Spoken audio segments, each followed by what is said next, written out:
ყველაზე უცნაური სუნი რომელი გიყვარს? აი ყველაზე უცნაური სუნი. ბენზინის. ბენზინის აი მე მგონია რომ ყველას მოსწონს. აი კიდე საღებავის. საღებავის მეც მომწონს. კომენტარებში დაწერეთ თქვენ რომელი სუნი მოგწონთ. აი უცნაური სუნი. მე კიდე გეტყვი რა მომწონს. დაჰაჭი გუსკვერცხი შენი იყოს. ყველაზე უცნაური სუნი რომელი გიყვარს? რა არის? მატარებლის ყველაზე. სინესტის მატარებლის სუნი მეც მომწონს. ძალიან მომწონს ხომ რომ ჩავდივარ ხომ და მატარებლის სუნი არის. კიდე წიგნის სუნი კიდე? რავი, ფეხსაცმლის. ფეხსაცმლის სუნი მოგწონს? ნაცამის თუ ახალი? არა, ახალი. ახალი, ახლა ნაცამისთვის მოეწონება. არ შეიძლება არსებობენ ეგეთი ადამიანებიც, მაგრამ აჰა, შენ გეკე. ყველაზე უცნაური სუნი რომელი მოგწონს? ახალი ნაკიდი ბოტასის. ახალი ნაკიდი ბოტასის. კიდე?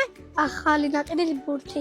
არზუს ადამის სუნი ახალი ნაკიდი ბურთი და დაწერთ კომენტარებში ვის მოგწონთ ახალი ნაკიდი ბურთის სუნი. აჰა, მიდი შენ გახსენი და გვანახე შენ გადავს. ოკეი? ვიყურებს იცის ტუტორიალი როგორ უნდა გახსნას. ესეთი სამშენებლო მანქანა ამოუვიდა.